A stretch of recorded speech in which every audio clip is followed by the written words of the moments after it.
La psychologie est un sujet réellement complexe et fascinant. Chaque être humain est différent et ses expériences de vie, ses ressentis et ses émotions le construisent et le rendent unique.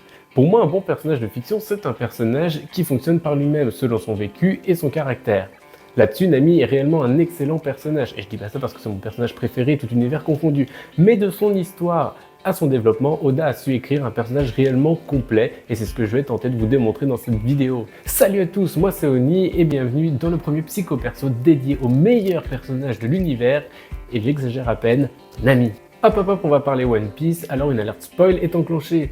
Aussi, One Piece n'étant pas encore fini, cette œuvre n'est pas figée, et elle pourra évoluer dans le temps.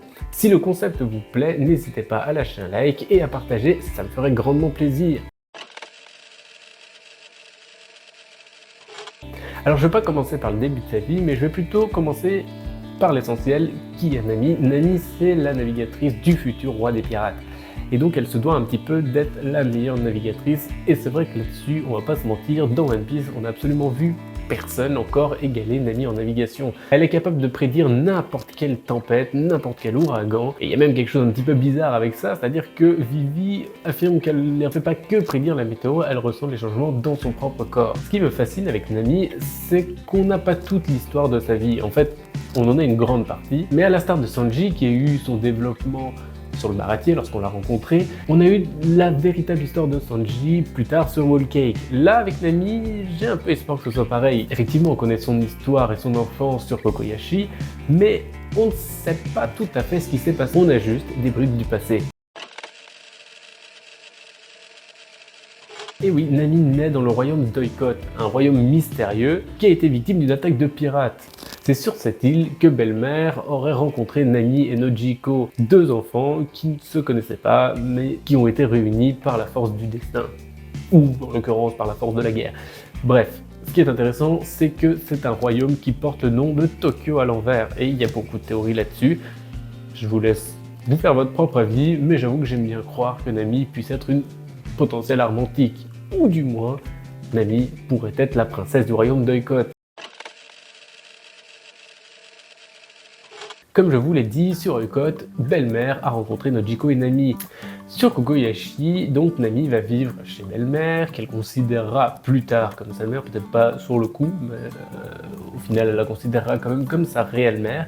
Elles vont vivre une vie plutôt pauvre, là où Nami va arriver de richesse et de vêtements neufs, elle va être plutôt contrainte de porter les vieux vêtements de sa sœur que sa mère lui aura recousus. Nami est une petite fille extrêmement intelligente pour son âge et plutôt maligne, et elle va vite avoir conscience des problèmes d'argent de sa mère. Malgré tout, en parallèle, elle va quand même vouloir étudier la navigation. Parce que Nami, elle a un rêve, elle voudrait dessiner sa propre carte du monde à partir des voyages qu'elle aura fait. Pour cela, il n'y a pas 30 000 solutions, elle va devoir étudier la navigation dans les moindres détails.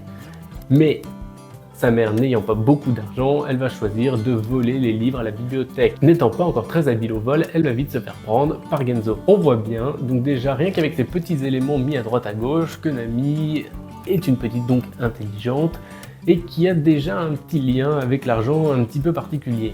Et ce lien-là va devenir extrêmement spécial pour elle avec l'arrivée d'Arlong.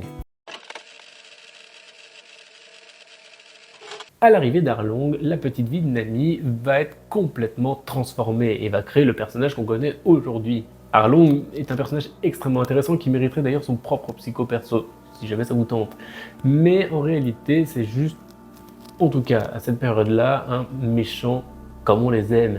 Il est cruel, il est sans pitié, il va faire passer One Piece d'un état de simple manga à un réel chef-d'œuvre selon moi. Et c'est avec cet arc, l'arc de Kokoyashi ou d'Arlong Park, qu'on va réellement voir à quel point One Piece est bien écrit et à quel point One Piece est fort. Et c'est d'ailleurs à travers les yeux de Nami qu'on va comprendre à quel point One Piece est profond. Petit rappel des événements, Arlong arrive sur Kokoyashi avec son équipage, c'est un homme poisson dont la puissance est 10 fois supérieure à celle d'un être humain normal.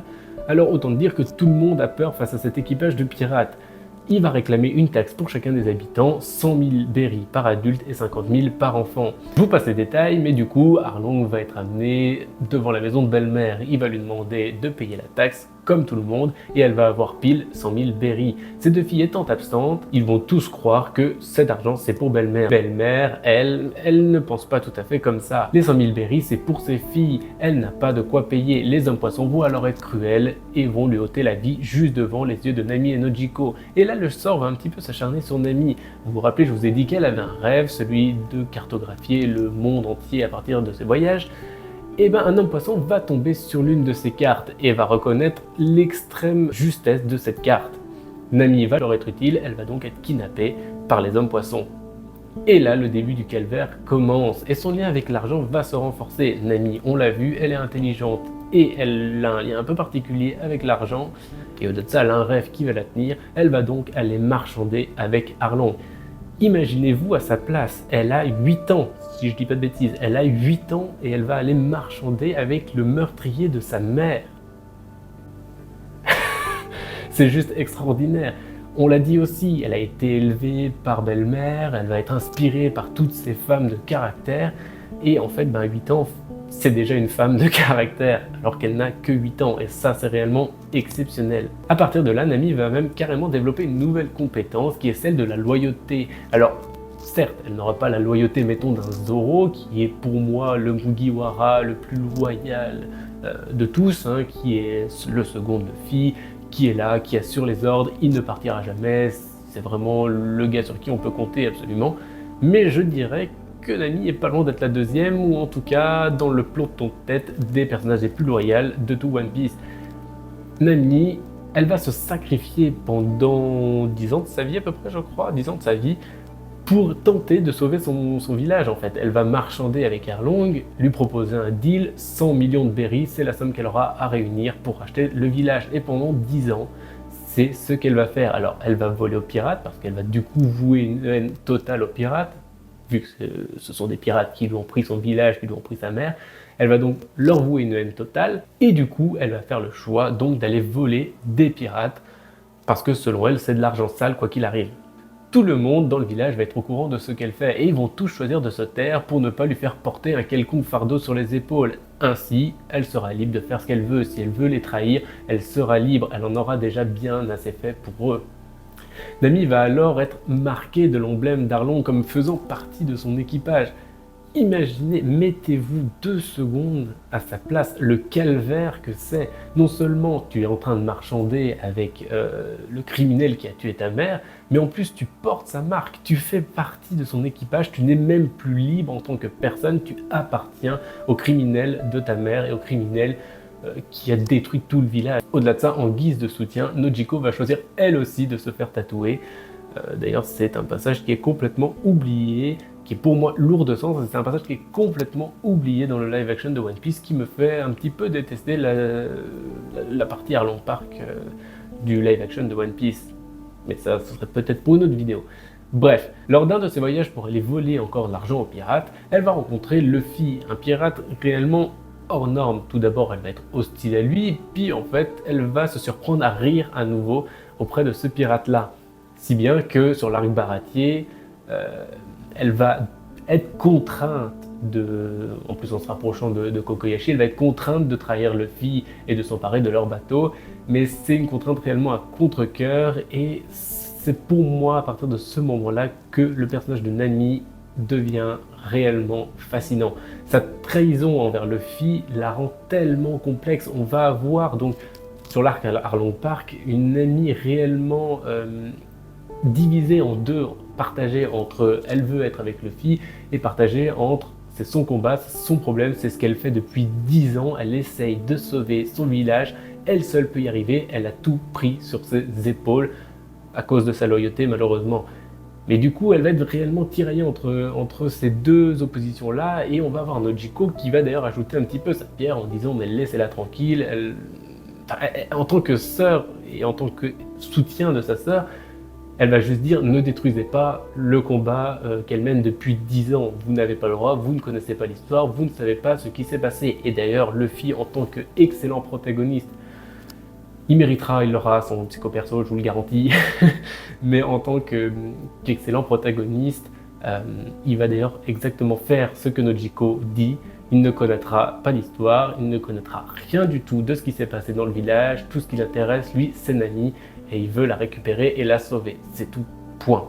Si on fait un petit récap, là, on va dire en milieu de parcours à peu près, de toutes les compétences qu'a Nami, on est donc sur un lien un peu spécial avec l'argent, voire même qui s'est transformé du coup en obsession. C'est logique, elle a marchandé pendant 10 ans avec Arlong, elle a toujours rêvé de richesse, donc effectivement, il y a toujours un lien un peu particulier avec l'argent quand même. Si on a bien une qui connaît la valeur de l'argent au sein de l'équipage, c'est bel et bien Nami, ce qui va d'ailleurs la rendre assez manipulatrice envers les membres de son équipage, mais envers absolument tout le monde qui veut jouer au jeu d'argent avec elle. Elle en devient d'ailleurs réellement un petit peu la trésorière de l'équipage. Elle va pas hésiter par exemple à manipuler Zoro pour lorsqu'il voudra s'acheter son sabre, elle va pas non plus hésiter à gérer toutes les finances de l'équipage, et c'est grâce à elle aussi qu'ils pourront récupérer 300 millions de berries à partir des trésors récupérés sur Skypiea, sinon c'était que 100 000. Et c'est même devenu son obsession comme je viens de vous le dire. On est sur une personne extrêmement intelligente. Oda d'ailleurs dit dans un SBS, qu'elle est la 3e personne la plus intelligente d'East Blue. C'est pour vous montrer un petit peu que Nami est réellement quelqu'un d'hyper intelligent. Et donc c'est un personnage loyal, et je dirais même courageux en dépit de tout ce qu'on pourrait penser. Les styles de combat dans One Piece, c'est également quelque chose d'assez fascinant et d'assez intéressant. Encore une fois, ils sont tellement tous différents les personnages que chacun a un peu leur style, leur attribut, leur façon de gérer les combats. Et ça, c'est réellement intéressant. J'entends souvent dire que Nami est faible. Non. Non, elle est pas faible. Faut arrêter avec ça, elle est pas faible. Alors, ce qui est vrai par contre, c'est que Nami déteste se battre. Elle déteste ça et elle se bat seulement quand elle a plus le choix. Ça la rend un peu lâche, ça la rend fourbe, ça la rend surtout avec un très gros instinct de survie et une intelligence décuplée. En réalité, Nami va essayer de voir chaque solution possible et envisageable pour se sortir de là, des situations difficiles, sans avoir à combattre. Si elle peut ne pas combattre, elle va pas le faire. Par contre, si elle y est contrainte, elle va le faire et elle va le faire toujours de manière intelligente. Ce qui rend en fait ces combats un peu particuliers et assez différents de tous les autres membres de l'équipage. Elle va d'abord réfléchir, analyser et ensuite elle va agir. Elle ne va pas foncer tête baissée et agir sur le coup. Par exemple, ça va venir vraiment créer une distinction entre elle et Usopp. Usopp, lui, va plutôt agir d'instinct. Il est faible, il a conscience de ses capacités et il a conscience surtout de ses grosses faiblesses par rapport à ses ennemis. Néanmoins, il va avoir une très grande capacité d'adaptabilité. Nami est là aussi, mais sur une échelle différente. C'est parce qu'elle aura bien analysé la situation auparavant et toutes les possibilités qu'elle pourra agir. Usopp, c'est pas forcément le cas. D'ailleurs, ce qui relie encore une fois ces deux personnages, et ils sont extrêmement liés dans le manga, c'est tout simplement leur intelligence. Ils ne savent pas se battre, mais ils sont intelligents, ils sont malins, donc ils savent se battre. Après, je trouve que Nami, quand même, au-delà de ça, elle a une petite capacité spéciale qu'Usopp n'a pas forcément, et Usopp en a une que n'a pas Nami, par exemple. Je trouve que Nami est réellement hyper agile, et Usopp, c'est pas forcément le cas. Par contre, Usopp est extrêmement résistant. Allez me dire qu'Usopp n'est pas résistant. Pour moi, Usopp, c'est clairement l'un des personnages les plus résistants de l'équipage. Genre, je veux dire, on se souvient d'Avenue de la Taupinière avec la taupe, là, sur Alabasta. Le gars se prend quand même une dizaine, une quinzaine de murs, il y a toutes les fondations qui lui tombent sur la tronche. Il est complètement en vie. Je dirais pas intact, mais il est en vie. Et ça, c'est quand même assez incroyable. Mais Nami est réellement agile, et je trouve que c'est une réelle force chez elle. On a quand même tendance un petit peu à l'oublier, mais son animal, c'est le chat. Et pour moi, ça explique aussi son agilité, au même titre que Luffy est agile parce que parce que son animal, c'est le singe. Je trouve que d'ailleurs, le principe du chat est réellement bien choisi pour Nami. Le chat, c'est quelqu'un qui adore se laver. Nami, on la voit beaucoup se laver. Alors, je sais que c'est pour le fanservice, je suis pas né de la dernière pluie, mais je trouve que ça fait sens en même temps, et ça nous ramène toujours à ce truc du chat. Elle a d'ailleurs combattu Khalifa, une femme savon. Une femme savon, la propreté, le chat, tout ça, on est quand même pas mal. Bon, je vais peut-être pas tout justifier par le chat, mais tout de même, je trouve ça assez intéressant de se dire que Nami soit agile, et peut-être que c'est un lien avec justement son animal totem. D'ailleurs, petit truc intéressant que moi j'ai remarqué, je sais pas si c'est totalement vrai, si ça justifie quelque chose ou non, mais sur le tome 6, et notamment la couverture, on voit sur le dos Nami avec un chat noir, Et le premier titre, c'est Le calme avant la tempête. Donc en gros, ça se passe au niveau du baraquet, et le calme avant la tempête, ça fait référence en gros à la prochaine, enfin à la future attaque de Don Krieg sur le baraquet. En gros, c'est le moment où Sanji va leur donner à manger. Et ensuite, quelques chapitres plus loin, on a la tempête, qui fait donc référence plus ou moins à l'attaque de Don Krieg. Néanmoins, ce qui est intéressant, c'est que c'est le moment où Yosaku et Johnny viennent rapporter à l'équipage qu'ils viennent de se faire trahir par Nami qui a récupéré le bateau. Et c'est intéressant du coup de voir sur la couverture un petit peu tout ce lien entre le chat noir, cette espèce d'oiseau de mauvais augure, cette espèce de... Voilà, d'un point de vue ésotérique, le chat noir c'est un peu mal vu. Et du coup, de la voir en mode traître, puis autant mise en avant sur la couverture, j'ai trouvé ça très intéressant, surtout qu'il me semble qu'après, à chaque fois qu'on voit un chat associé à Nami, c'est plutôt un chat blanc ou un chat roux de mémoire, et j'ai, je crois, jamais revu un chat noir associé à Nami. Du coup, c'est intéressant, ça montre aussi toute sa loyauté, si tel est le cas bien évidemment, si je ne me suis pas trompé, ça montre toute sa loyauté envers l'équipage au chapeau de paille, et notamment envers Luffy. C'est qu'une pure interprétation, encore une fois. Mais du coup, revenons sur son style de combat, et c'est intéressant de parler d'ésotérisme avec Nami, puisque Nami est considérée comme une sorcière. Elle se considère elle-même comme une sorcière, les gens autour la considèrent comme une sorcière. Au début, quand elle a décrit un petit peu l'arme qu'elle voulait à Usopp pour qu'il la crée, elle a dit « je voudrais quelque chose un petit peu comme une sorte de baguette magique ». Et d'ailleurs, sur son dernier bâton, qui est, je crois, le Perfect Climatact, c'est pas le sorcerie, hein, je crois que c'est le Perfect Climatact, je suis pas certain, elle dit c'est la baguette magique dont j'ai toujours rêvé. Et comme je l'ai dit juste avant, l'un de ses bâtons s'appelait le fameux sorcerie Climatact. Du coup, elle a quand même un lien avec tout ce qui est un petit peu sorcellerie. On a aussi... j'ai oublié son nom. On a aussi Kinemon qui va dire, en voyant les attaques de Nami, que c'est une ninja, mais aussi qu'elle est cette sorcellerie. Et du coup, même lui le souligne sur le fait que Nami est une sorcière. Donc, il va dire c'est une sorcière qui contrôle le ciel totalement. D'ailleurs aussi intéressant, et ça a été dit par Oda, si Nami avait dû avoir un fruit du démon, elle aurait eu celui des nerfs. On est passé à côté de quelque chose.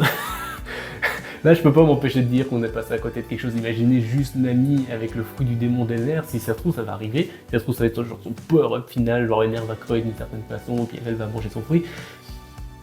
Je ne pense pas, mais sait-on jamais, et ça pourrait être juste extrêmement intéressant de voir comment elle se servirait de son fruit avec ses connaissances météorologiques. Déjà qu'Ener est surpuissant, mais juste aussi ça deviendrait clairement l'un des personnages les plus puissants de l'équipage de One Piece, mais aussi de tout One Piece. Alors maintenant du coup elle a son fameux bâton orange, il me semble Perfect Climatact, mais je ne suis pas sûr. Auquel cas elle a ça, mais elle a également chopé Zeus, ce qui la rend réellement surpuissante. De toute façon, du trio des faibles, c'est de loin et de très loin selon moi la plus puissante. Elle fait d'énormes dégâts de zone et c'est pour moi réellement là où elle est le plus forte. Hein.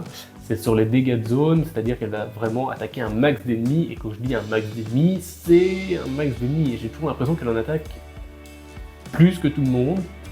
Peut-être à l'exception de Franky, parce que Franky quand même, en termes de dégâts de zone avec ses lasers et tout, il fait quand même très bien le taf, et surtout que Franky aime se battre, contrairement à Nami. Du coup voilà, mais derrière Franky, je crois que Nami, c'est celle qui fait les plus gros dégâts de zone selon ma propre observation.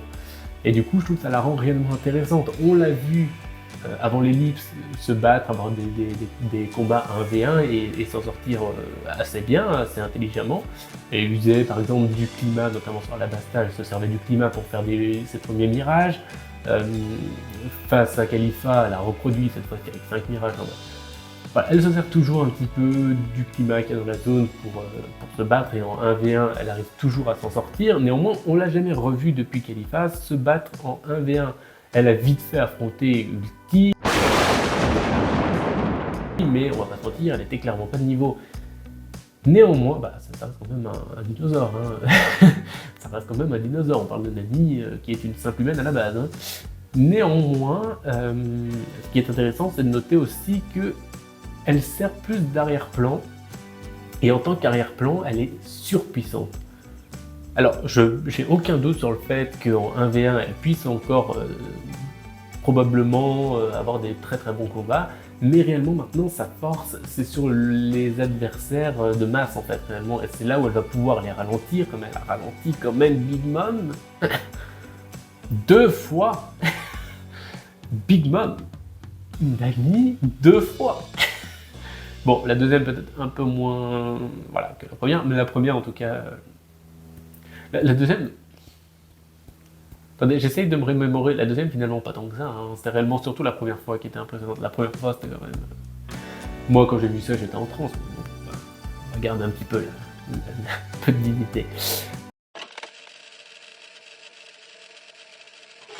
Alors, il y a aussi autre chose sur Nami, on va revenir un petit peu sur son personnage. Nami, c'est quelqu'un qui a du caractère, et qui en a même un petit peu à revendre. Alors, ça me fait un peu penser quand même à tous ces personnages féminins, secondaires, qui vont être voilà, des filles avec beaucoup de caractère, qui hurlent, qui s'énervent, qui frappent. Ça me fait aussi un peu penser à Sakura, donc. Du coup, il y a un côté peut-être un petit peu stéréotype là-dedans, et en même temps, bah, pour moi, c'est complètement justifié. Je l'ai même déjà justifié. Pour moi, c'est clairement son lien avec Belle-Mère, hein, tout bonnement. Belle-Mère était déjà une femme avec un très très très très grand caractère. Elle ne fait que reproduire aussi son modèle en tant que maman. Et au-delà de ça, en fait, quand elle est arrivée dans l'équipage de Luffy, au tout début, donc il n'y avait que Zoro et que Luffy. Hein. J'en profite d'ailleurs pour dire que Nami est bel et bien la 3e membre de l'équipage et non la 5e. C'est Luffy qui choisit quand un personnage, quand un membre de son équipage fait partie de son équipage et quand il le quitte.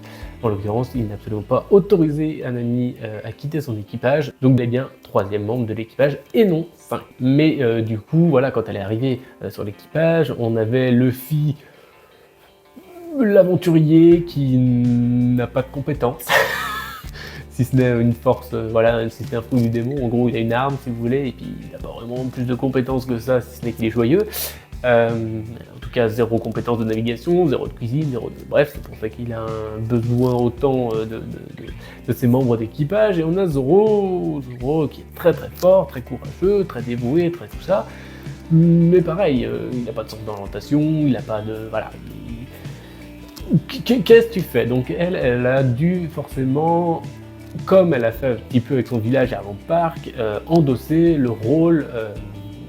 ne serait-ce que pour sa survie personnelle, parce qu'encore une fois, elle a un instinct de survie assez développé, elle a dû prendre les rênes de tout ce petit monde, qui en plus après s'est ajouté les Usopp qui ne savaient toujours pas faire la cuisine, où son principal talent c'était le mensonge et il n'était pas courageux pour un sou.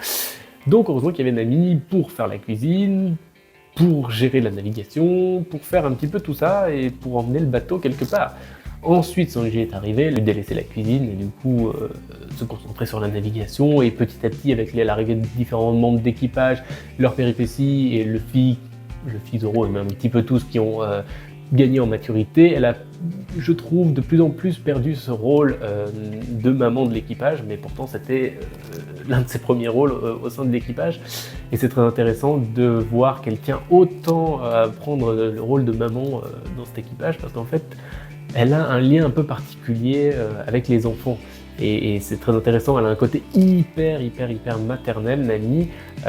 D'ailleurs, voilà, dans notre réalité à nous, elle aurait travaillé auprès d'enfants dans une maternelle si elle avait été réelle. Hein. Donc elle a un lien particulier avec les enfants, que ce soit avec Tama, que ce soit avec Jinni, que ce soit avec Aisa, notamment avec Aisa, je trouve. Quoique avec Tama aussi beaucoup, avec Shinnik beaucoup aussi, mais c'est vrai qu'avec, je trouve avec Aisa, elle a eu quand même une bonne partie sur les îles Célestes, où elle était juste avec Aisa. Alors, ce qu'on entend souvent, c'est que Nami, plus ça avance, plus elle évolue vers le fanservice, plus elle ne sert presque qu'à ça. Oui, alors on va se détendre. On va se détendre, Nami ne sert pas du tout qu'à ça, bien évidemment que non. Nami, c'est réellement un personnage qui est donc, c'est une grande manipulatrice, elle manipule les gens pour l'argent, mais elle manipule les gens pour un petit peu tout. Elle a conscience de son intelligence, elle a conscience de qui elle est, elle a conscience de ce qu'elle est capable de provoquer chez les autres. Ce qui la rend encore une fois complexe et intéressante. Et au-delà de ça, elle sait aussi qu'elle est belle. Elle le dit souvent, elle est ultra mignonne, elle est super mignonne, machin truc chouette, elle le dit ultra souvent. Et au-delà de ça, elle en a tellement conscience que en fait, elle va carrément en jouer, ça va même carrément devenir une arme. Par exemple, le Love Punch qu'elle utilise sur Alabasta face tous les gens qui la regardent dans les bains, enfin qui la regardent elle et Vivi dans les bains, le Love Punch est selon Oda une réelle arme. Et c'est à la fois du coup un élément comique mais une réelle arme avec une signification. C'est un petit peu drôle, ça justifie le fanservice. Je préfère un fanservice comme justifié qu'un fanservice posé là pour juste être posé là. Donc voilà, c'est... Je crois que j'ai dit à peu près tout ce que j'avais à dire sur Nami. Je crois que j'ai essayé de transmettre au mieux un petit peu tout l'amour que j'ai pour ce personnage, pour sa construction, pour son développement, pour son évolution. J'ai hâte réellement de voir ce qu'elle va devenir. Pour moi, c'est réellement un personnage fascinant, c'est un exemple d'écriture aussi.